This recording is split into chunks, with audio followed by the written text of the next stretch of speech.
que se transmite vía UPC TV. Martín, ¿cómo estás? ¿Qué tal? ¿Qué tal, Manuel? Una semana más. ¿Ya estás descansado o no? No, la verdad es que no. La verdad ¿Te es has que no. quedado con todo el impacto de los exámenes? No, todavía falta algunas cosas que cerrar, pero bueno, ha sido, ya lo hemos hablado, un ciclo complicado, diferente, pero yo creo que el resultado en general ha sido bueno, por lo menos por mi parte. Creo que en general los profesores en general están satisfechos, Sí, ¿no? eso es lo importante, haber podido terminar bien el ciclo, a pesar de las circunstancias que conocemos, las complicaciones. Pero mira, lo que sí preocupa es cómo están afrontando el tema del coronavirus en algunas regiones del país. Ha salido un informe, el Diario del Comercio, donde hablan de 17 regiones, donde no utilizan todo el presupuesto que se les ha asignado. Es No increíble. pasan a veces ni del 50%. Entonces, ¿de qué estamos hablando? En Arequipa hay toda una crisis, específicamente en el Hospital Honorio Delgado, ¿no? Donde no pueden, o sea, se les ha dado plata, el gobierno regional les ha dado dinero, pero no pueden gastar. Mejor dicho, Eh, no están gastando lo que no tendrían que saben, gastar, es o no que saben no, gastar. no saben, exacto, no saben gastar, no hay capacidad de gestión. Ya sabemos los problemas que ha traído el gobernador de Arequipa, no es la primera vez. Y no hay capacidad de gestión. Y si hablamos de Arequipa, hablamos de gran parte de las regiones del país. No saben. Y por eso hay cosas que hay que empezar desde cero, ¿no es cierto? Y es esa capacidad de saber gastar. Es Y un lo que tú problemón dices que es un problemón. es un problemón del Estado. Mira, ¿te acuerdas del terremoto del 2007? ¿No? O sea, hasta ahora hay cosas Hasta, pendientes de hasta, 2007. hasta ahora. ¿No? ¿Ya? Pisco, toda esta zona del sur. Tenemos también el problema que se suscitó por lo de la corriente del Niño. Mira, ¿cuántos La años han pasado reconstrucción. ya? Así Estamos es, hablando de así es. cuántos años ya. Entonces, Sí, pues, y digamos, todo es urgente, por supuesto, pero esto es mucho más urgente porque está ocurriendo ahora mismo y sigue creciendo. Y el sur, desafortunadamente, es la zona del Perú donde más está sufriendo. Y las cifras no bajan, Manuel. Las no cifras están bajan. alrededor de 200 muertos al día, alrededor de 4.000 contagiados al día. Y es preocupante porque es posible que estemos en la meseta porque, ¿no? Pero no está bajando, ¿no? Así que hay que seguir haciendo esfuerzos, hay que El seguir contagio está teniendo cuidado. aumentando. Claro, y son tres cosas, Manuel. La mascarilla, ¿no es cierto? El distanciamiento social y también el lavado de manos. Y eso es muy importante. Y es verdad, hay zonas donde no hay agua. Es muy difícil pedir esas cosas. Ahora, eso agrégale que parece que va a ser obligatorio el uso de protectores faciales. Por lo menos en transporte público ya lo es, Exacto.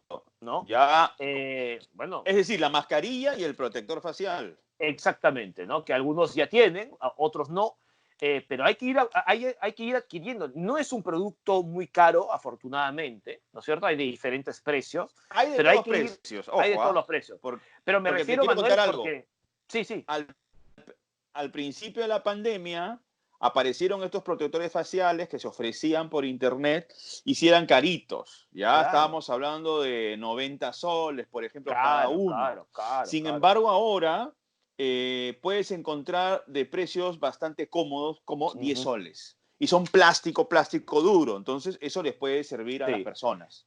pero hay que ir adquiriéndolo porque cuando sea obligatorio, si es que en algún momento es obligatorio, ya va a ser mucho más difícil, va a volver a subir el precio. Si tú ya tienes tu protector facial, Manuel, ¿o no?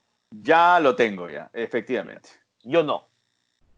Pero bueno, ya es hora, pues Martín, ¿no? Que te Ya es hora. compres Y eso es verdad, es para ti y verdad. para tu familia, porque eso Efectivamente. reduce el margen, ¿no? De riesgo. Exactamente.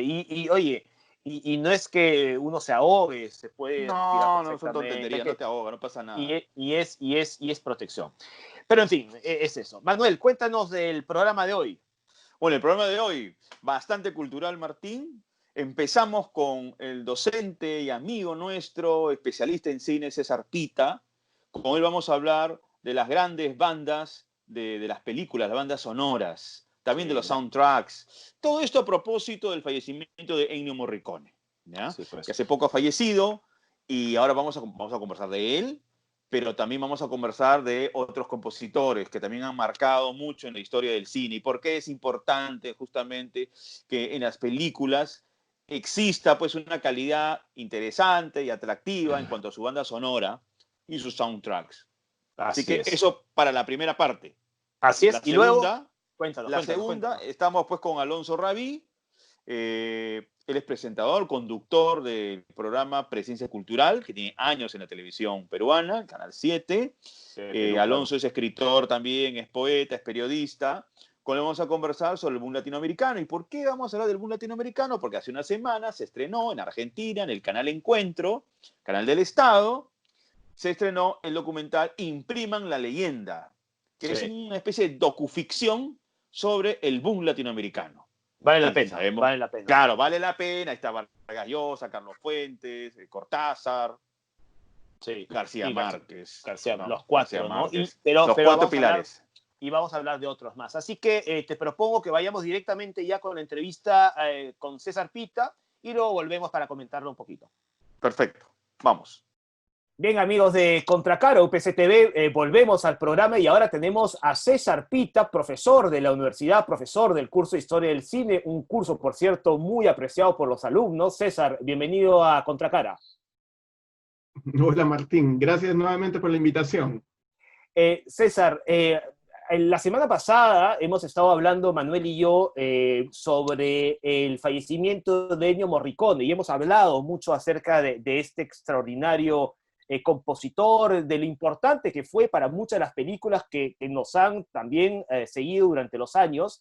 Yo quería que valoraras la imagen de un hombre tan importante como Morricone y sobre todo pues vincularlo a dos especialidades tuyas, César, que es la música y el cine. Ujú.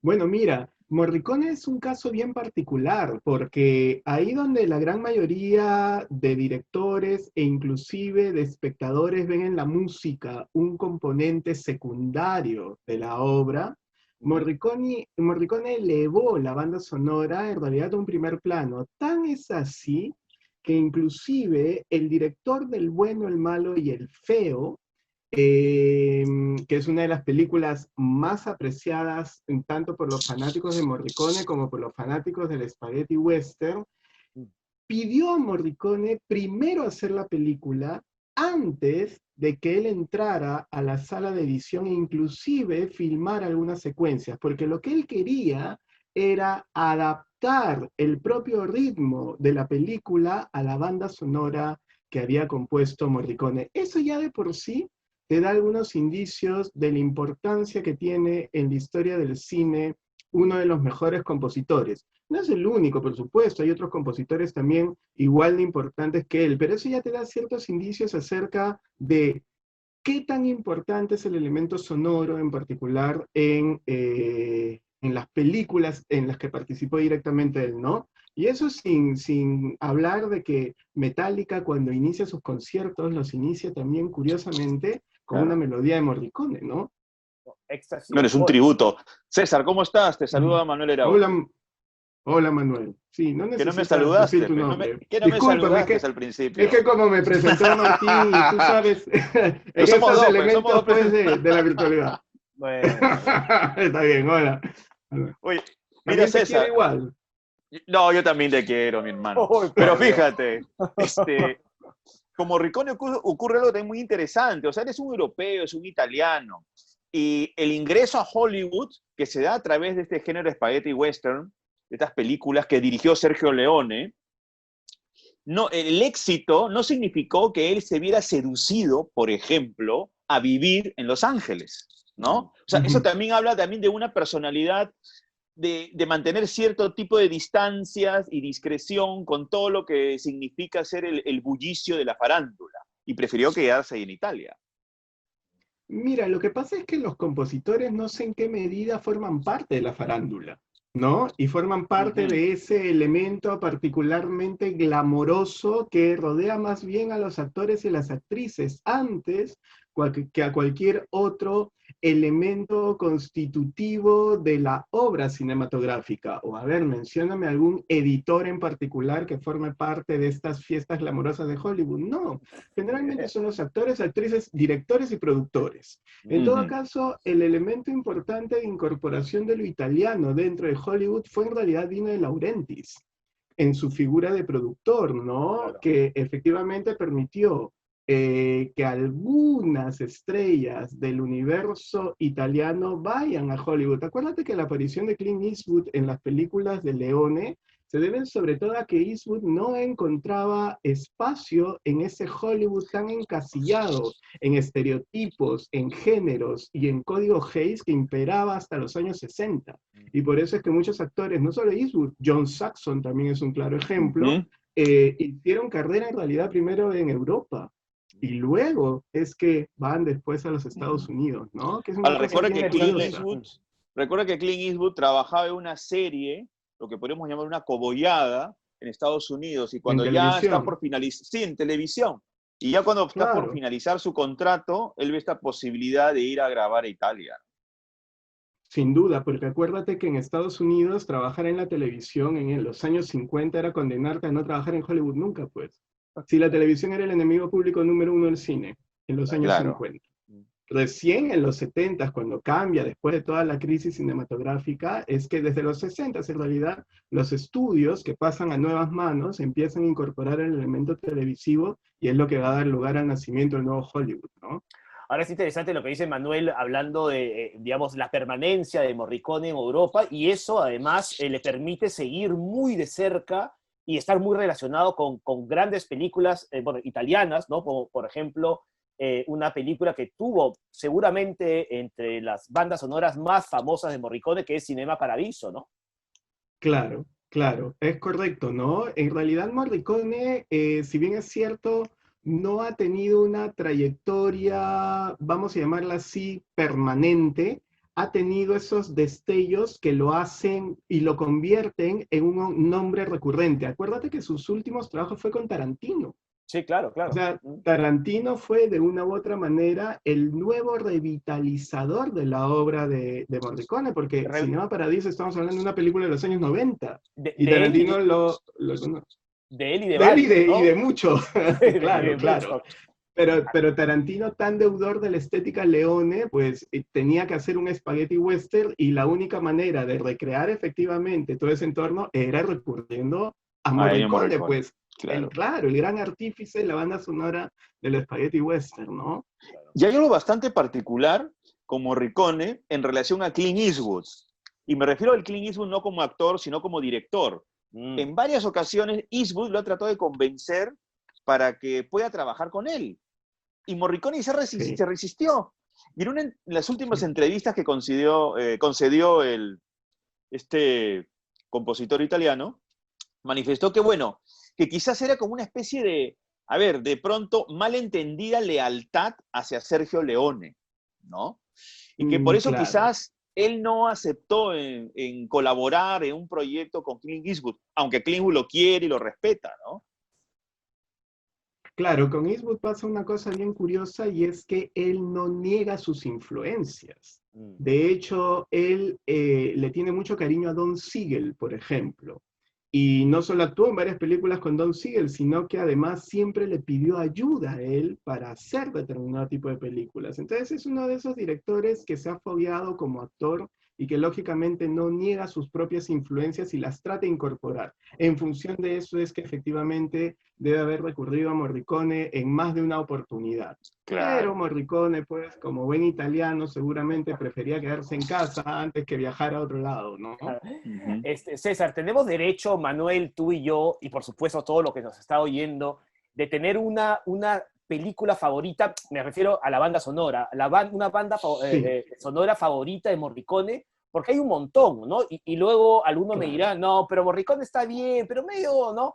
Yo prefiero a John Williams o prefiero, no sé. Y fíjate, justo lo estábamos hablando con Manuel, y hay otro compositor que no es tan, o sea, es tan famoso, pero no desde el punto de vista cinematográfico como ellos dos, que es Vangelis, por ejemplo, que tiene grandes bandas sonoras.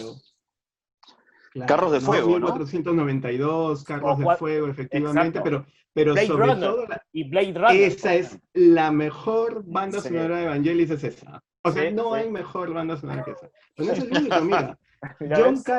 Hay muchos directores que son compositores de sus propias bandas sonoras. Fíjate. El caso más conocido es el de John Carpenter, por ejemplo, ¿no?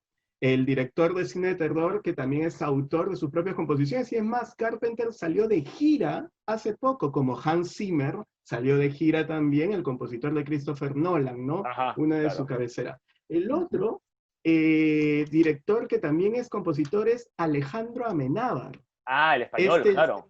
el chileno, en realidad de nacimiento, Sí. que en realidad es, digamos, hace sus películas en España, él también es compositor de sus películas. El mismo Clint Eastwood, ya que volvemos a él, es compositor de la banda sonora de algunas de sus películas, sobre todo de las primeras. Si mal no Claro. recuerdo, Play Misty for Me, que es la primera película de Eastwood, la música, si mal no recuerdo, puede que sea eso, puede ser una posterior, está compuesta por él también.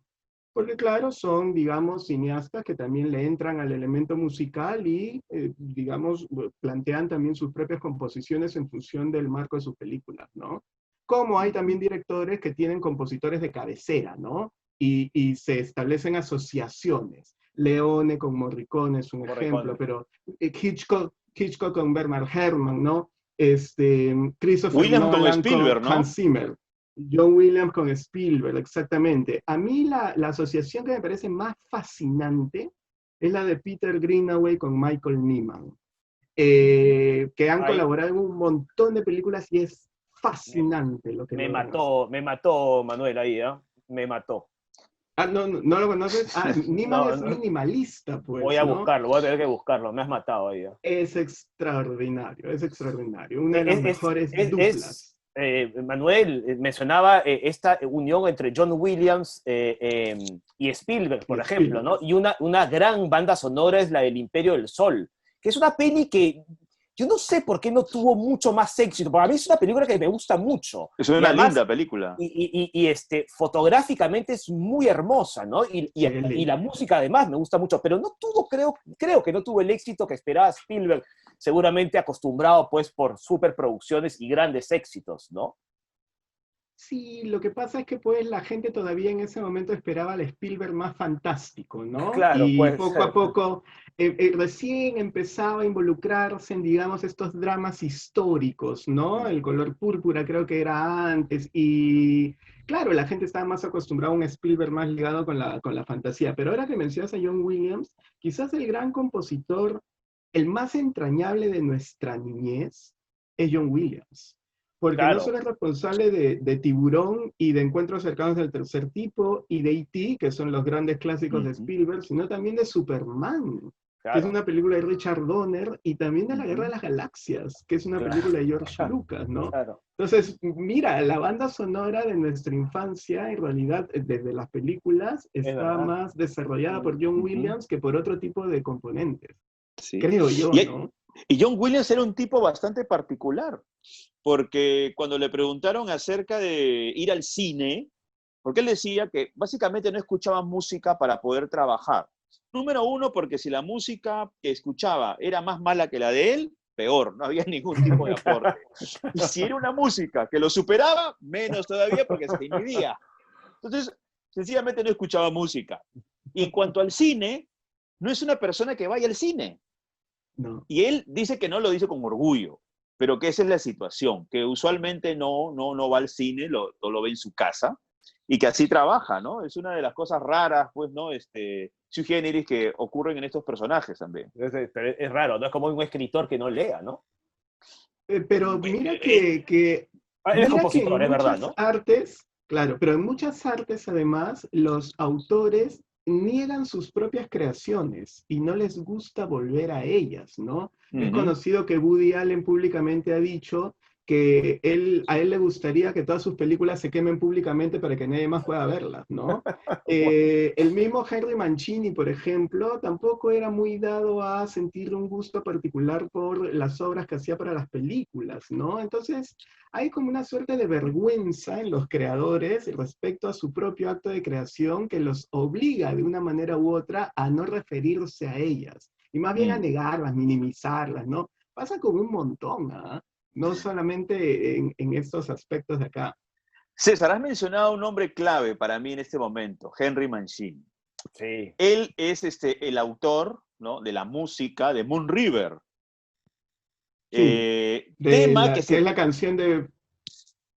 claro, de Sí, la sí, sí, película basada en la novela de Truman Capote, ¿no? Así es. Desayuno en Tiffany's. Desayuno en Tiffany, se me está viendo el nombre, Desayuno en Tiffany. Sí. Y que además en la película la canta Audrey Hepburn. Y una versión muy linda, además, la que hace Audrey Hepburn. No solo también tenemos las bandas sonoras, sino tenemos estos temas, ¿no? Emblemáticos que forman parte, pues, de un concepto de soundtrack y que quedan grabados en nuestras memorias. Moon River, por ejemplo, es un claro ejemplo de la época de los 60. Para ti, ¿qué tema es el que te ha conquistado? Tema como canción, dices. Como canción, sí, en tu infancia, en tu adolescencia. Pucha, qué difícil. Complicado. Hay varios, pero menciónate unos 3, 4, a ver.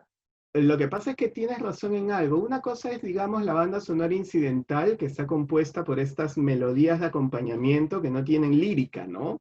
Y otra cosa son las bandas sonoras propiamente dichas, que consisten en la compilación de una serie de canciones que son ubicadas estratégicamente en determinados momentos de las películas para propiciar cierto feeling alrededor de ella, ¿no? Desde en los 80, por ejemplo, esta película Breakfast Club tiene una banda sonora maravillosa, ¿no? Esa canción de Simple Minds. Maravilloso. Simple Minds, sí. Una banda sonora que yo recuerdo con mucho cariño es la de Vida de Soltero, por ejemplo. Singles, ¿no? De principios de los 90, Pearl Jam, Alice in Chains, Smashing Pumpkins, Jimi Hendrix también, ¿no? Entonces, era una banda sonora que reflejaba mucho, claro, el espíritu de los años 90, que es el espíritu que nos ha alimentado cuando hemos estado en la universidad. O sea, quieras o no, es importante. Hay otra banda sonora bien interesante que me gusta mucho, que es la de un falso documental que se llama This is Spinal Tap, una película de Rob Reiner, que es un falso documental sobre un grupo metalero que nunca existió. Y efectivamente las canciones que se hicieron en ese momento las hicieron los actores que representaban esta banda, y la banda sonora tuvo tanto éxito en Japón que en Japón juraban que el grupo existía. Hubo tanta presión que los actores efectivamente hicieron una pequeña gira en Japón, y su disco, que era el disco que sacaron, que no era en realidad un disco, sino la banda sonora de la película, tuvo mucho éxito, y luego grabaron otro disco. Esa banda sonora a mí me parece fantástica, porque es una banda sonora, una banda metalera que nunca existió, que es solamente para la película, pero es uno de esos elementos fantásticos en los que la banda sonora se convierte en algo casi fetichista, que trasciende a la película y se convierte en un ente independiente. O una peli, por ejemplo, como High Fidelity, ¿no? Que está llena de temas extraordinarios, ¿no? Que es una película que, por cierto, ha salido una serie que yo la recomiendo, ya la he visto, la he terminado y va más o menos por el estilo. Ahora, César, hemos hablado de dos grandes, Morricone y Williams, que por cierto, justo este año, el año en que falleció Morricone, ganaron el premio Princesa de Asturias, ¿no es cierto? Que tenían que ir a recogerlo a final de año, pero hay de estos, Mancini, por ejemplo, también tiene La Pantera Rosa, que en fin, supongo que a algunos no les gustará, claro, pero es muy característico, pero hay otro, por ejemplo, que a mí es una banda sonora que siempre me gustó muchísimo, pero reconozco y confieso que tampoco le seguí el camino a este compositor, que es Basil Poledouris, ¿no? Que es el compositor de Conan el Bárbaro, que es un musicón, ¿no es cierto? Es épico, ¿no es cierto? Ahora, francamente, la épica, sí. Confieso que no sé qué habrá hecho después, ¿no? Pero son esas bandas sonoras que a uno le quedan, ¿no? Pero claro, no sabemos hasta dónde fueron, ¿no? Y si realmente se especializaron en eso como Williams y Morricone, ¿no? O Vangelis, ¿no? Claro. Mira, me has hecho recordar la banda sonora de Conan, que en realidad pues tiene toda esta épica ochentera además, ¿no? Ochentera, claro. De este tipo de películas que efectivamente tú no sabías si estaban ubicadas en la prehistoria o que eran futuristas, ¿no? Exacto, y eso es mucho de los italianos. Luigi Cozzi en los 80s exploró también este mundo de Hércules, pero era un Hércules futurista, pues, de ciencia ficción. No le he seguido a ese compositor, para serte sincero, ¿no? Pero efectivamente el terreno, digamos, de las bandas sonoras se ha convertido en un mercado bien interesante. Sobre todo con la emergencia de los CDs en los años 90, había gente que coleccionaba bandas sonoras. Yo tengo un par de amigos que son fanáticos de las bandas sonoras. Y claro, tienen una colección envidiable de esto, y hay gente, o sea, tú dices, a la madre, qué enfermo para coleccionar bandas sonoras, ¿no? Claro, por ahí te vuelves fan subrepticiamente de algún compositor en particular y dices, me compro esto. Yo he de admitir que sí, de Michael Nyman tengo varios discos, que de Goran Bregovic tengo un par de discos, ¿no? Que de Zbigniew Priesnel, el polaco compositor de las películas de Kieslowski, tengo también algunos discos, ¿no? Manuel, y lo dice alguien que debe tener una colección de metal de Oriente Medio, ¿no es cierto? ¿Ah? No, Claro. sí, y este metal nórdico, que es tan atractivo para él. No te asustes, Sí, de Oriente Medio, claro. Ahora, yo quería también incluir en la conversación las franquicias, mejor dicho, las franquicias que se han servido de cantantes de su momento, por ejemplo, la franquicia de James Bond, que ha tenido grandes intérpretes, por ejemplo, Paul McCartney, ¿no? China Easton, en fin, y varios más. U2 también, ¿no? GoldenEye es de U2, o creo que la canta Tina Turner, ¿no? Pero la canción creo que es composición de Bono y The Edge. O sea, también estamos hablando pues, de otro ángulo de aporte, ¿no, César? Sí, efectivamente. Los cantantes pops, ¿no? Ahí hay un tema de franquicia interesante. Björk inclusive una vez hizo parte de la banda sonora de James Bond. Lo mismo pasa con las películas de Batman, ¿no? Claro. Si tú te acuerdas de la primera parte de la historia de Batman, hablo de las películas de Tim Burton, de Joel Schumacher. La tercera película de Batman, la banda sonora fue de YouTube, pues, la canción principal. Y la canción principal de la siguiente, Batman y Robin, fue de Smashing Pumpkins. Entonces, sí, efectivamente, por momentos las franquicias aprovechan eso. No se ve tanto ahora, ¿no? Ha sido más un tema efectivamente vinculado con los 80s y 90s que más vinculado con el ahora. No sé a qué podría deberse, bueno, si hay que especular. Streets of Philadelphia, que es de Bruce Springsteen, también es una gran canción, además, de los 90. Sí, 90. Claro, que es una gran canción. Creo que esa vinculación de la estrella rock y pop vinculada con el tema principal de una película se ha perdido un poco. ¿no? Ya no suele estar representado. Acuérdense que en los 90 se vive un poco también el auge del videoclip como el elemento audiovisual preeminente de promoción, porque MTV era MTV, pues, en esa época, ¿no? Ahora ya no existe un canal de esa naturaleza, porque YouTube ha diversificado y disgregado un poco el tema, ¿no? Por eso y MTV es todo menos de música, ¿no? Sí. Ahora, pues, ¿no? Sí, lamentablemente, pero bueno. Ahora, Manuel mencionaba canciones. Bueno, por ejemplo, la del Mago de Oz es una película que tiene... ¿Cuántos años tiene, César? Pero es una canción que quedó, y varias más, ¿no? Lo he estado apuntando. Por ejemplo, nos gusta o no, pues una película como Grease, ¿no? Con John Travolta y Olivia Newton-John, que es música que siguió durante muchísimo tiempo, ¿no? Pero escúchame, con la canción del Mago de Oz pasa algo bien curioso, pero es una posesión diabólica, porque tú terminas de ver la película y por días la canción te queda en la cabeza, ¿no te has dado cuenta? Mira, yo vi el Mago de Oz hace un par de años con mi esposa y de verdad no podías dejar de cantar la canción. De pronto, inconscientemente, cantabas El Camino Amarillo y todas estas cosas y te decías, Dios, ¿qué me pasa? Sí, es como una posesión diabólica. La versión donde está Judy Garland. Claro, la del Mago de Oz original. Porque hay una versión de Wiz también, ¿no? Que es con Michael Jackson, que es de los 70 de Cine Lumen. ¿En serio? Sí, me refiero a la original. No, eso no lo sabía. Eso es un poco perturbador, pero bueno. Hay otros compositores importantes, por ejemplo, Howard Shore, ¿no? Que se le conoce mucho por El Señor de los Anillos, pero él por ejemplo, hizo la música del Silencio de los Inocentes. Fíjate. Sí. ¿No? The Game, ¿se acuerdan de esa película con Michael Douglas y Sean Penn? La de Fincher, ¿no? Sí. Espeluznante. Claro. Espeluznante por todo lo que le hacen vivir al pobre personaje principal, ¿no? Pero mira que si tuvieras que silbar alguna de esas melodías, no podrías. O sea, no se quedan tan pegadas en tu cabeza. No es Tiburón. No es que diga que no puedas silbar. Me refiero a que no recuerdas ¿no? la melodía. Pero de Tiburón sí te acuerdas. ¿No? De Tiburón sí te acuerdas. De Tiburón te acuerdas. ¿No? Dun. Claro, toda esa parte es el suspenso, ¿no? No, hace la película, ¿no? Estábamos hablando con Manuel antes, hace la película. Bueno, hace las escenas. Sí, claro. Pero ahora, hay otras canciones que sí, sí dan escalofríos, ¿no? Y que fueron muy conocidos, por lo menos escalofríos a mí, ¿no? Ghostbusters, por ejemplo, que es una canción que es horrorosa, ¿no? Pero que es muy conocida, A ¿no? mí, No, no a me mí me digas, gustaba cuando era chiquito. No me digas que no te gustaba de chiquito. No seas pucha, mentiroso, Martín. no recuerdo haberla seguido, francamente.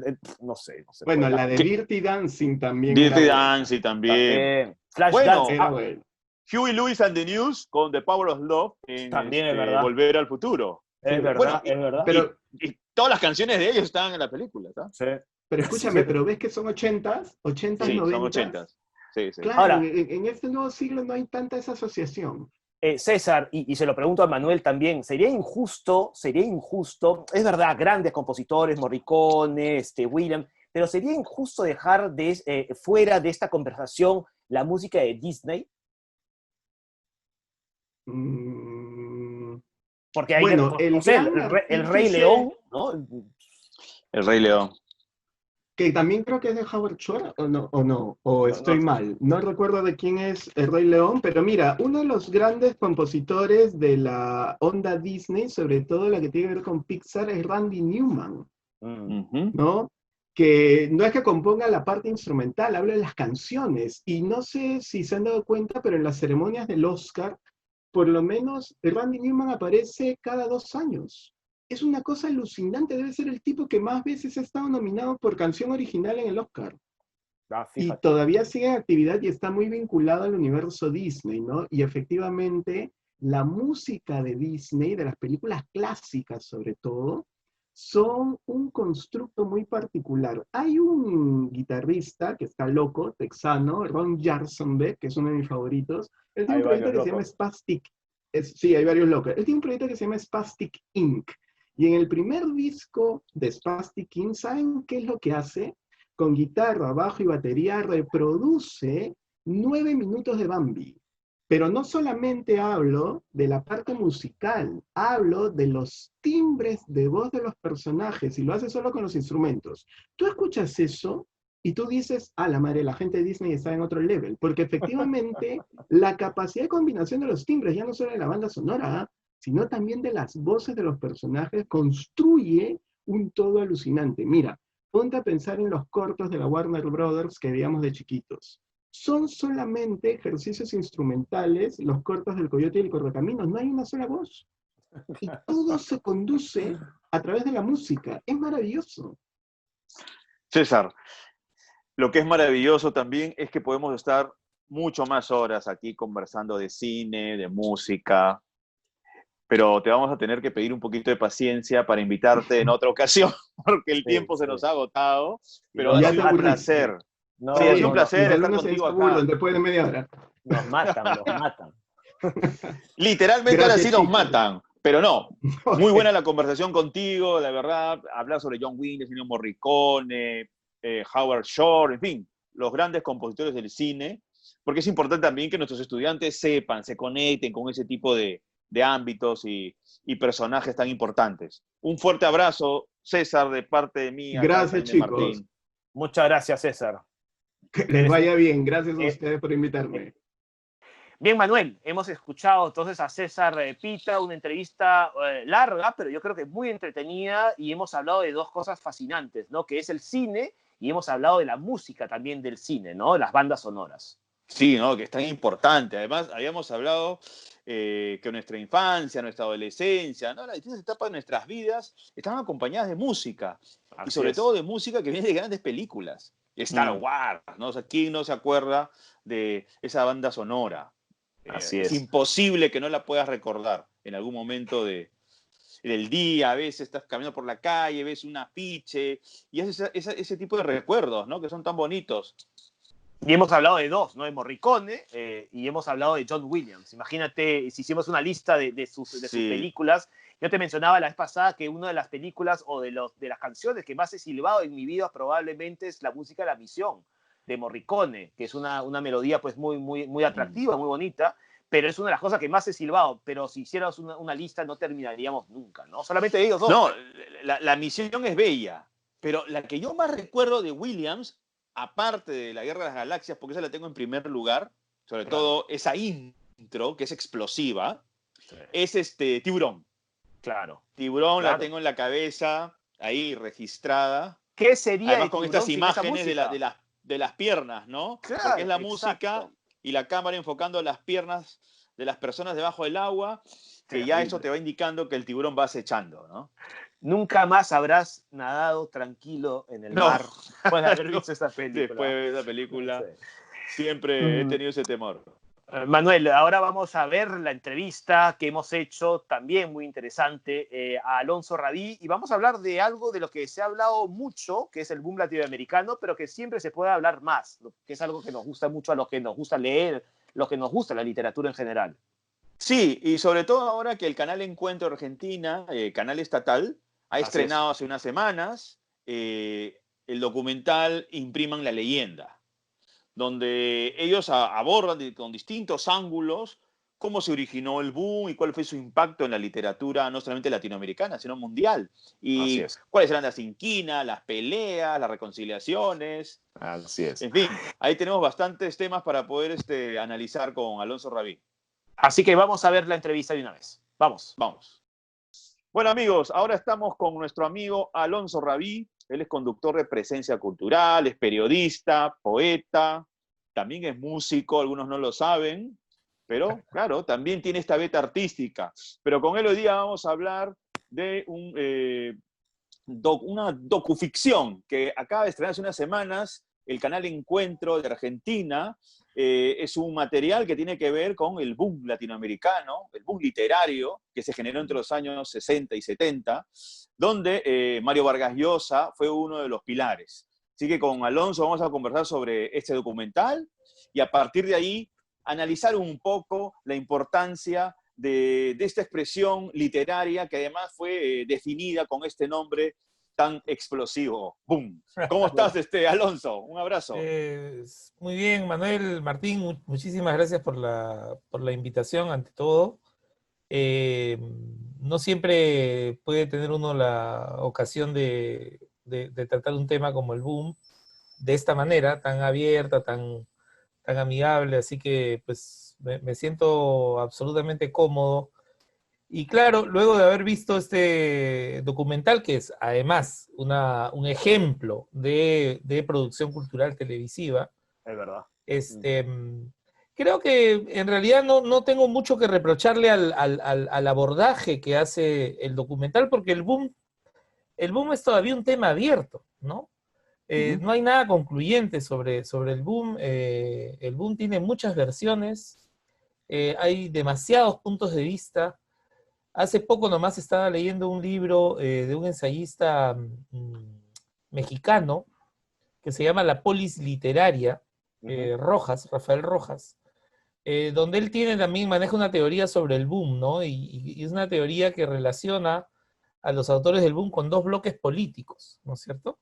Cosa que al final del día también tiene asidero, porque, El caso como Padilla, ustedes ¿no? recordarán, el boom de alguna manera coincide con el entusiasmo por la Revolución Cubana, por los mejores años de la Revolución Cubana, y luego a partir del caso Padilla, ¿no es cierto?, en 1971, hay un parteaguas ahí, ¿no es cierto? Básicamente Fuentes y Vargas Llosa se separan y forman una especie de bloque que va a terminar, digamos, abrazando la ideología liberal, ¿no es cierto?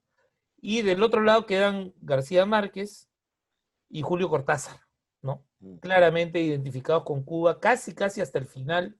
Cortázar por ahí se mostró un poco más crítico que García Márquez, pero no dejó de mantener cierta fidelidad, no solamente con Cuba, sino también con Nicaragua, con la primera revolución nicaragüense, que yo sí creo que merecía, no sé si aplausos, pero merecía por lo menos cierta adhesión. En la que estaba involucrado Daniel Ortega, pues, ¿no? Claro, era el otro Daniel Ortega, no el de ahora, ¿no?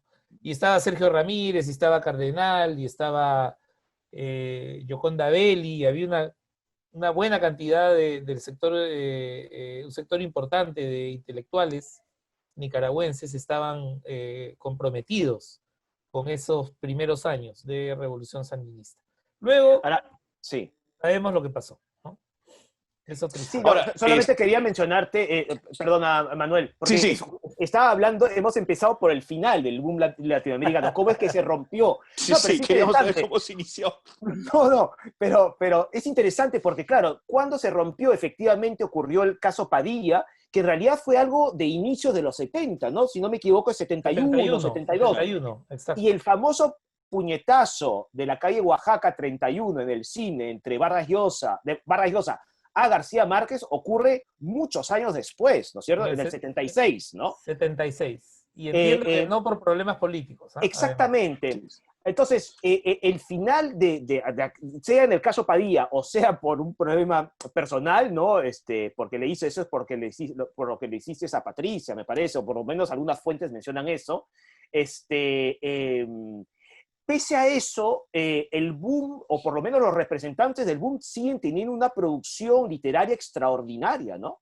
Así es, así es. Tanto así que incluso después de... Porque el boom, a ver, mi posición personal, digamos, en mi concepto personal, yo creo que el boom empieza con un libro de Carlos Fuentes, que es La región más transparente, 1958. Uh-huh. Nadie ha utilizado todavía la palabra boom, ojo. Es una hipótesis que manejo yo como lector, ¿no? Me parece que la región más transparente, un poco jalando cosas de Rulfo, pero de una manera mucho más amplia, como por ejemplo esta cuestión de los mitos, ¿no? Está tan presente en la novela de Fuentes. Creo que ahí se empieza a gestar un nuevo modelo narrativo, ¿no? Entonces yo señalaría como hitos 1958 y señalaría como el final de todo 1981, que es cuando aparece la guerra del fin del mundo, ¿no? El fenómeno comercial es otra cosa. El fenómeno comercial empieza prácticamente con La ciudad y los perros, claro. Pero recuerden que entre la novela de Fuentes y La ciudad y los perros hay solo 5 años de diferencia, ¿no? No es un arco temporal tampoco tan grande, ¿no? Bueno, y Señor de Soledad también, ¿no? Señor de Soledad es el 6-7, ahí nomás. Fíjense cómo se va gestando cómo se va abriendo este camino. La censura que hay sobre la literatura española, sin duda favorece a la producción latinoamericana, sin ninguna duda. ¿No? Exactamente. Ese es un factor. O sea, no es solamente un tema comercial, ojo. No es solamente un tema comercial. España en ese momento es una especie de... Recuerden que las autonomías están incluso prohibidas de hablar en su propia lengua. Claro, con Franco, ¿no? sí, la dictadura franquista. Están en un momento realmente espantoso, ¿no? Incluso algunos libros del boom, como La ciudad y los perros, como bien lo explica Carlos Aguilar en su libro sobre La ciudad y los perros, también sufrió algunos embates de la censura, ¿no? No tantos, no tantos ni tan graves, pero sí el censor intervino algunos pasajes. Porque los terminó en Barcelona, ¿no? Exacto, que felizmente no afectaron, digamos, la totalidad del libro, ¿no? Ni su espíritu subversivo, ¿no? Que es un libro con mucha fuerza, ¿no? Con mucha garra, ¿no?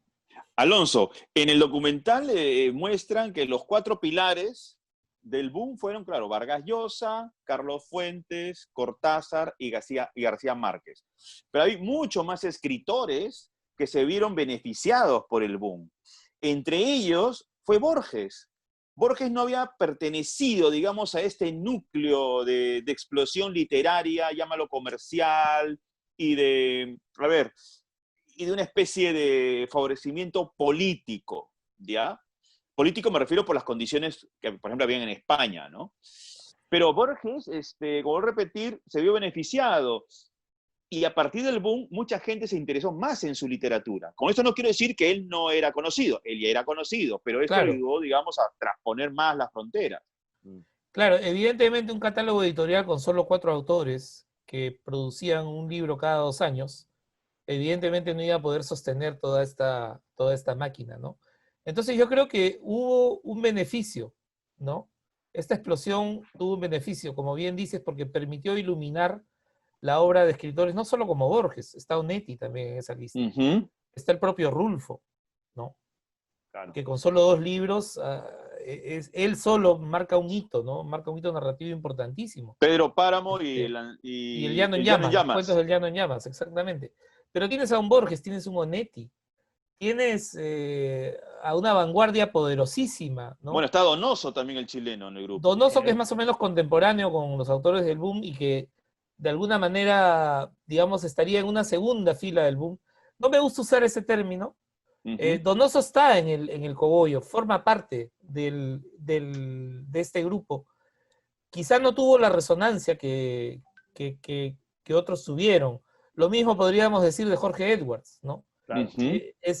Viene luego, digamos, luego de la gran ola, empieza a aparecer un Monterroso, empieza a aparecer Edwards, empieza a aparecer Manuel Puig, empieza a aparecer una serie de autores y de escritores que de alguna manera forman lo que luego se dio en llamar el post-boom, ¿no? Ahora, un Manuel Puig, ojo, desdeñado, desdeñado incluso por también es un término un poco... Exacto, exactamente. Y yo lo que creo es que, a ver, los autores del boom creo que cometen un pequeño desliz para mi gusto, ¿no? Y ese pequeño desliz consiste en autonombrarse una generación sin padres, ¿no? Y creo que ese es un error tremendo porque, si bien es cierto que estas novelas pusieron a América Latina en la escena mundial, no la pusieron como un objeto turístico, la pusieron en el mundo como un objeto, como un campo donde se cruzaban varias denuncias, ¿no? O sea, ¿qué imagen de Latinoamérica daba el boom? Muy real, ciertamente. Una Latinoamérica asediada por dictaduras, por injusticia, por pobreza, por explotación, exactamente como lo hizo la novela de la Tierra. Entonces, ¿cómo que no hay padres en el boom? Claro. ¿No? Tampoco digo que hay una continuidad, digamos, no digo, o sea, la historia literaria no son un conjunto de cajitas que van una detrás de la otra, ¿no? Es un proceso mucho más complejo. Pero uno lee, por ejemplo, La Vorágine, de José Eustacio Rivera, 1922, que es, digamos, la gran novela que denuncia la explotación de los indígenas por los caucheros en la selva de Colombia, donde aparece pues este peruano Arana también como personaje. ¿Qué diferencia hay entre esa novela y una novela como El Otoño del Patriarca, por ejemplo, que es toda una alegoría contra las dictaduras? O sea, los problemas de fondo están ahí. Todo el siglo Sociedades XX. desiguales, sociedades injustas, sociedades donde la inequidad es la ley, ¿no? Alonso, Lo que cambia con el boom, y con esto cierro esa idea, lo que cambia con el boom es básicamente el modo de narrar esas experiencias.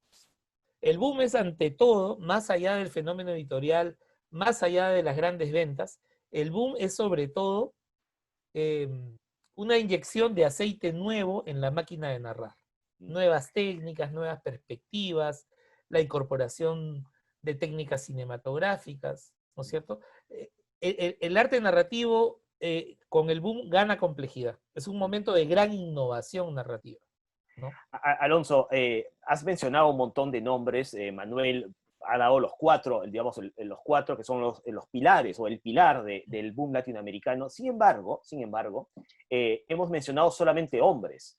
Es el boom latinoamericano o lo que Leira Guerriero llama el boom de la testosterona, ¿no es cierto? Y tiene razón.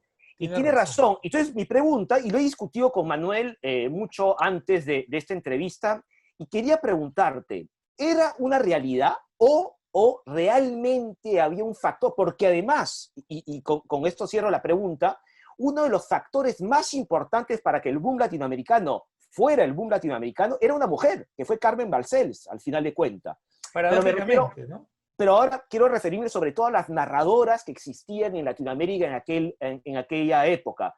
¿Tú crees que alguna de las muchas brillantes escritoras de ese momento también pudieron estar perfectamente en este movimiento, digamos, literario? Mira, yo pienso que sí, incluso algunas que venían de un poco antes, ¿no? Ahora, hay una cosa que hay que tomar en consideración. El boom es un fenómeno que se circunscribe a un género, que es la novela. Sí. Eso para empezar. De acuerdo. ¿No? Hay gente que se pregunta hasta ahora por qué Ribeiro no entró al boom. Bueno, porque las novelas de Ribeiro han tenido fortuna mucho después, sobre todo Crónica de San Gabriel, ¿no? Pero en el momento su recepción fue, digamos, El algo cuento, tibia, ¿no? claro. Algo tibia, ¿no? Mm. Y uno tendería a pensar también que por qué un libro como El zorro de arriba y el zorro de abajo, de De José Arguedas. María Arguedas, con toda su carga experimental, con toda su locura, ¿no? Porque es un libro, realmente es un libro que está hirviendo, ¿no? Ese es un libro que podría haber pertenecido al boom tranquilamente, ¿no? Tranquilamente. Y sin embargo, Arguedas se enfrascó en esta discusión Con Cortázar, ¿no? tan infeliz, ¿no? Una discusión tan mal planteada por los dos, ¿no? Pero bueno, eso ya es harina otro costal. Pero hablemos de las mujeres. Por ejemplo, en Argentina tenías una Silvina Ocampo, pero que era sobre todo cuentista, ¿no? Y también poeta. En Brasil tenías una voz poderosísima como Clarice Lispector, a quien recién estamos leyendo hoy como realmente se debe. Tenías una Elena Garro en México, Claro. ¿no? Que venía escribiendo desde los años 40 y más, ¿no? Tenías una Elena Poniatowska en plena actividad en la época del boom, La noche de Tlatelolco, que es un libro brillante, Sí. es del 6-8, ¿no? Entonces, sí, yo diría, ahora, no sé si había realmente conciencia de esto, ¿no? Ese es otro tema, hay que averiguar eso, ¿no? Yo no sé si Carmen Balcells, siendo mujer, pero ojo, ahí hay otra cosa bien interesante también, y que no se suele mencionar en esta discusión, y es que, si bien es cierto que sobre la censura, sobre la literatura española había una gran censura, ojo, Carmen Balcells también se ocupa, y Esther Tusquets, grandes editoras, las dos, empiezan a publicar la obra de un montón de escritoras españolas. Ana María Matute, Mercé Rodoreda, en fin. Y también de alguna manera generan un boom femenino, ¿no? De repente no de las dimensiones de este boom latinoamericano, que en una década esos libros fueron traducidos pues a 20, 30 idiomas, ¿no? Nunca se había visto, desde la época del Quijote creo que no había algo así, ¿no? Entonces sí, ahora, digamos, yo no puedo ponerme en los pies de ellos y decir, bueno, sí, fueron machistas, fueron así, es que no lo sé. Claro. Pero no deja de llamar la atención que fuese un movimiento masculino y de novelistas, ¿no? Sobre todo, ahí no hubo poetas, en el boom no hubo poetas, en el boom no hubo dramaturgos, no hubo cuentistas, no hubo críticos. Bueno, sí hubo críticos, y estupendos, ¿no? Pero que estudiaron el boom como fenómeno.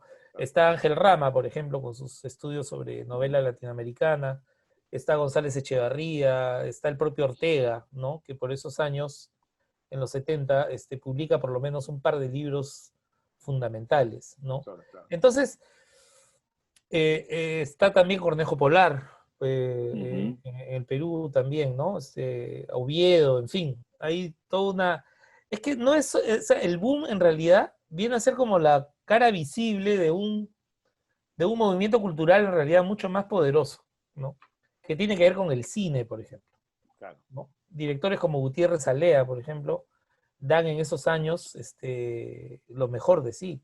Pintores como Guayasamín, como el chileno Roberto Mata, que venía ya de antes, el cubano Wilfredo Lam, por ejemplo, ¿no? O sea, esa década que va del 60 al 70 y del 70 al 80, esos 20 años, son formidables en términos artísticos, en términos literarios, en términos de cine, pintura, de música. Son realmente formidables, ¿no? Y acá teníamos a Cislo, ¿eh? En Que pintura. venía, claro, del 50, ¿no? Venía del 50. No, ya él venía de Europa, pues, ¿no? Y venía de Europa, exacto, ¿no? Entonces Ahora, yo creo que es un gran momento que pone... ahora, es interesante también lo que dicen en el documental, ¿no? Que un poco el boom, los temas de las novelas del boom, las dictaduras, la pobreza, explican el éxito que tuvo esto en Europa porque, bueno, era un poco por la buena conciencia de los europeos, ¿no? Les reconfortaba, ¿no? Les reconfortaba no ser como, o no vivir como se vivía en esas novelas. es que era un mundo diferente también para ellos, ¿no? Totalmente. Definitivamente eso causó mucho interés. Sí. Todas estas historias que de pronto en su contexto eran impensables, incluso literariamente, Por eso que García Márquez llamó mucho la atención, Vargas Llosa, Cortázar, que tenía este elemento lúdico, el mismo Fuentes. Pero ahora lo que también quería comentar es, qué particular la situación de que la cabeza de la organización, de la gestión del boom, haya sido Carmen Balcells, una mujer, y si queremos ponernos en términos psicoanalíticos, estos escritores, estos 4 escritores, ¿no? Necesitados de un apoyo maternal para poder vivir, porque ella solucionaba todo. Claro, Es hay decir, desde las una cosas, figura freudiana, ¿no? claro, Que hay ahí. sí, desde las cosas de pronto donde implicaban un esfuerzo administrativo, Claro, hasta dinero, las cosas claro. cotidianas, Claro. pero con sus esposas, ¿qué cosa le falta? ¿Qué? ¿No consigo casa? Ya, yo le consigo la casa. Sí, pues. Que no tiene el traje de tal color, yo le consigo el traje de tal color. Es decir, era prácticamente la madre de todos estos escritores para que ellos pudieran hacer su trabajo sin ningún tipo de perturbación. García Márquez decía que la mamá grande era ella, ¿no? Un poco, ¿no? Claro. Pero también ahí jugaba en pared Carlos Barral, ¿eh? No se olviden de Carlos Barral, Claro, claro. que fue, digamos, el que de alguna manera pone la primera piedra, ¿no? Que es este catalán, ¿no? De linaje intelectual y aristocrático. Así No, es. de Seix Barral, ¿no? De la Seix Barral. editorial Seix Exacto, sí, sí, Ahora, sí, sí. y luego se crea también, creo que Carlos Barral está metido en toda esta, digamos, él es uno de los impulsores de esto, que es el premio Biblioteca Breve, ¿no es cierto? Que empieza también a atraer mucho de estos autores y a premiar a muchos de esos autores. Es el premio que gana Vargas Llosa, justamente, Claro. de los perros, ¿no? Y al final de cuentas lo pone, pues, en el digamos, en el lugar más importante, ¿no? De la literatura latinoamericana y en aquel momento española también, ¿no? Así es, exacto. Hay varios factores ahí. Y el otro factor también geográfico, ¿no? Que todos coinciden en algún momento en París y todos coinciden luego en Barcelona, ¿no es cierto? Que es donde Ese es un está factor Carmen Balcells, importante, ¿no? O sea, vivir en el centro de producción, me parece a mí que es un hecho fundamental, ¿no? Que facilitó mucho las cosas. Creo que por eso era, cuando Vargas Llosa cuenta que Carmen Balcells lo busca en Londres y le dice, ¿cuánto necesitas para vivir en Barcelona? Yo te pago eso mensualmente. Deja tus clases acá en King's College y vente a vivir a Barcelona, ¿no? Entonces era un poco montar la fábrica, ¿no? Para decirlo en unas palabras muy, muy sencillas, ¿no? Ahora, lo interesante también que de este boom, de los 4 pilares, 2 son noveles. Uf, es verdad. Bueno, eso es un reconocimiento, ¿no? A la calidad literaria, ¿no? Muy importante. Pudiendo haber sido Nobel Cortázar, ¿no? Pudiendo haber También. sido Nobel también Fuentes, ¿no? Bueno, ellos ganaron otros premios, digamos, también. Pero claro, ¿no? el Nobel es pues ya la cima del éxito en cuanto a premios. Exactamente, ¿no? es la valla más alta, ¿no? Que hay que pasar. Ahora, parecería con lo que estás contando, con las preguntas que te ha hecho Manuel también, por ejemplo, Manuel refiriendo a Carmen Balcells como la madre, ¿no? De esta gente, porque efectivamente parecería que en Latinoamérica no hicimos nada por sacarlos adelante. Sin embargo, en ese mismo documental también mencionan la imagen de Tomás Eloy Martínez como, digamos, jefe de una revista que también empieza a impulsar a estas personas y leía con cierta curiosidad que es el primero que pone una portada a Borges, por ejemplo, ¿no? Claro. Quiero decir, también se hizo algo aquí al respecto, ¿no? Para impulsarlo, porque luego parecería que es una gran maquinaria, pues, del marketing literario de la región, ¿no? No, o sea, en realidad, mira, por ejemplo, cuando sale 100 años de soledad, hubo una cosa muy coordinada, ¿no? Porque las principales revistas latinoamericanas de ese momento, todas publicaron un adelanto de la novela. Por ejemplo, Amaru, aquí en el Perú, que era la revista de la UNI, que la dirigía Emilio Adolfo de Fallen, publica un adelanto de la novela. La revista Nuevo Mundo, que dirigía Rodríguez Monegal, que era el crítico, también crítico del boom, pero era el crítico del lado liberal, si quieres, del ala derecha, Rodríguez Monegal, también publica en su primer número de la revista Mundo Nuevo, Nuevo Mundo, el primer capítulo de 100 años de soledad. García Márquez graba su voz leyendo ese primer capítulo que se difunde en varias estaciones de radio en toda América Latina. O sea que digamos, antes de la salida del libro ya se había generado una expectativa brutal, ¿no? Es un poco como las campañas de las de intriga, ¿no? Que se hacen ahora, ¿no? Claro, 2 meses antes del lanzamiento del producto, empiezan a bombardearte, y cuando el producto aparece, pues se vende una millonada, ¿no? En este caso era un magnífico producto, ciertamente, ¿no? Es nuestro Quijote, ¿no? Sin duda. Pero sí, quiero decir que hubo una cosa muy bien orquestada, o sea, no fue una cosa, digamos, de la Improvisada. nada. Carlos Fuentes fue uno de los primeros lectores de esa novela. Y él dijo, ¿no? Desde el inicio, ¿no? Esta es la gran novela de América. Sin duda. Y ese es el titular que utiliza Primera Plana en Argentina, ¿no? La novela de América, ¿no? Claro, claro. Ahora, hay otra cosa. Digamos, una cosa que hay que considerar también es que recuerden ustedes que Argentina y Uruguay y Javelson utilizan una palabra lindísima que yo nunca había escuchado, lectorado, ¿no? Y claro, son sociedades donde el lectorado es fuerte, es sólido, ¿no? Hay un lectorado de 6 libros al año por persona. Hay un lectorado que conoce su tradición literaria, conoce otras tradiciones literarias, porque recuerden que no había literatura inglesa ni francesa que llegara a América Latina si no se traducía antes en Buenos Aires. Ahora, Alonso, fíjate, Cortázar, el mismo documental, hay una entrevista de archivo a Julio Cortázar, él habla en relación a todas estas posiciones, que el boom ha sido básicamente una operación marquetera, que los escritores pues han ganado mucha plata. Dijo que él había escrito toda su obra, lo central de su obra, en la pobreza, en la carencia. Es verdad. Y que básicamente el boom ha sido, digamos, resultado del talento de la gente, del talento de otros escritores, que nada ha sido gratuito, que se interesaron por ello justamente porque había un trabajo de calidad. Yo creo que sí, o sea, sin talento no puede haber boom.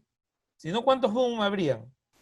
Claro, Esto no se repite en cada década, ¿no? O sea, va a pasar mucho tiempo hasta que un fenómeno así se repita, ¿no? Que si hubo una operación marquetera, sí, hubo una operación marquetera y comercial, pero tenía un basamento de un enorme talento para que eso pudiera tener éxito. De lo contrario, no hubiese existido nada. Estaban vendiendo diamantes, pues, viejo. No estaban Claro, vendiendo nada pescado. como lo Claro. conocemos, ¿no? No era pejerrey, era oro, ¿no? Oye, ¿qué pasa con el pejerrey? No era huevera, en todo caso. No era huevera, sino oro, ¿no? Está bien. Bueno, Alonso, queremos, Manuel, iba a agradecerte mucho por estar aquí en UPC TV, en Contracara. Es una de estas conversaciones en las que podríamos estar mucho tiempo más, pero ya tú, que eres experto también en programas de televisión como Presencia Cultural, sabes que siempre hay un tiempo. El tiempo es un tirano, justamente. El tiempo es un tirano, así que muchas gracias, Alonso. Agradecido yo con ustedes por esta magnífica oportunidad para hablar de algo que nos gusta tanto como es la literatura y en especial la de América Latina. Muchas gracias, Martín, Manuel. Un fuerte abrazo, Alonso. Gracias, igual para ustedes. Gracias. Chao, chao.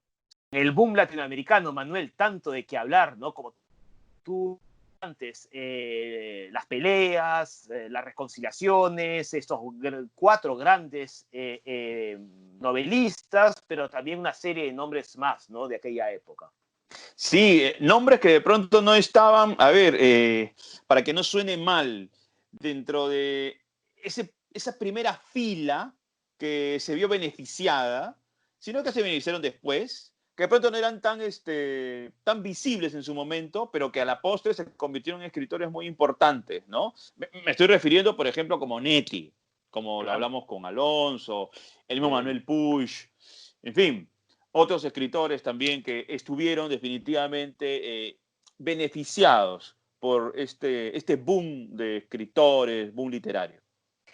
Y Vargas Llosa, y menciono a Vargas Llosa porque es peruano, ¿no es cierto? Es nuestro Nobel, finalmente fue gran protagonista, ¿no es cierto? Y algunos señalaban, y lo hemos hablado con Alonso, señalaban a una de sus novelas, una de sus grandes novelas, La ciudad y los perros, como el inicio, ¿no es cierto?, de esa corriente del boom latinoamericano, pero Alonso nos ha dicho que según él viene de antes, ¿no? Lo cual es siempre interesante y hemos hablado. Con fuentes, ¿no? Exacto. Y hemos hablado de personas tan importantes como Carmen Balcells, ¿no? O como Carlos Barral, que son personas básicas en el crecimiento de estos novelistas, de estos escritores. Claro, la gran agente, ¿no? Carmen Balcells, esa figura materna hasta Así cierto es. punto para No, estos hasta escritores. todo. No, tú lo Hacía de mencionaste todo. perfecto. Claro, además les dio sueldo, ¿no es cierto? A Vargas Llosa lo sacó de Londres, le dijo, ven acá, yo te pago para que escribas, ¿no es cierto? Y les revisó contratos que no siempre eran muy favorables, ¿no es cierto?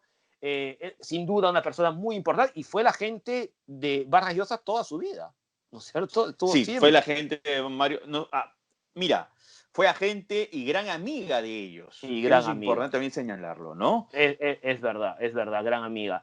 Así que nada, yo creo que ha sido muy interesante y en general creo que este programa ha sido, como mencionábamos al principio, muy cultural, pero creo que es muy adecuado también para un final de ciclo, ¿no es cierto? Después de varios Sí, meses. y muy adecuado para un contexto académico, porque si en un Así es, contexto académico no hablas de cultura, bueno, ¿dónde lo vas a hablar? efectivamente. ¿Dónde? ¿No? Eh, Felizmente a nosotros no nos persigue el rating ni nada de ese tipo de mediciones que no. angustian a muchos productores de televisión, en fin. Bueno, tantos productores de televisión, pero esas mediciones también aparecen luego también, por ejemplo, en las páginas web, ¿no es cierto? En los diarios, Sí. ese tipo de cosas. A veces hay que hablar mucho más de calidad que cifras frías que a veces no nos dicen mucho, ¿no es cierto? Pero en fin, Así es, Martín. ese es otro tema, Manuel, que sería interesante tocarlo en alguna ocasión. Antes de terminar el programa, Manuel, quería mencionarte lo siguiente, que queremos invitar a todos los que nos oyen o nos escuchan o nos ven, que participen en los talleres virtuales de la especialidad de psicología del Centro Universitario de Salud, donde los participantes pueden compartir sus vivencias y temas personales como manejo de emociones. Van a estar a cargo del psicólogo Daniel Trujillo, que es especialista además en terapias de tercera generación. Va a haber 2 talleres. El primero va a ser empoderamiento, que es este 25 de julio a las 10 de la mañana. Y el otro es cómo identificar relaciones tóxicas, el 8 de agosto, también a las 10 de la mañana. Vamos a poner acá los datos para que se puedan comunicar y puedan inscribirse. La duración es de 1 hora y el costo por persona es de 35 soles por sesión.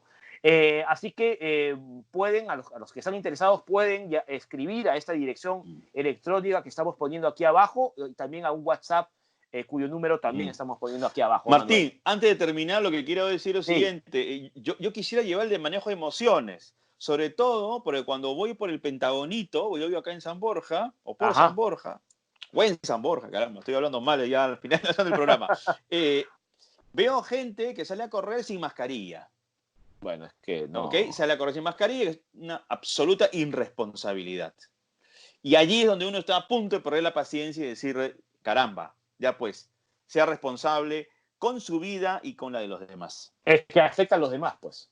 Exacto, pero hay gente que todavía no entiende. Parece que tiene un problema de recepción de mensajes. Es como si no fuera con ellos, ¿no? Pero en fin, hay que seguir insistiendo en esos mensajes, Manuel, y tienes toda la razón. Pues nada, con esto terminamos el programa de hoy, Manuel. Un abrazo, Martín. Nos vemos la próxima semana. Nos vemos la próxima semana y a protegerse todos. Chao, Manuel, Listo. cuídate. Chao, chao. Chao.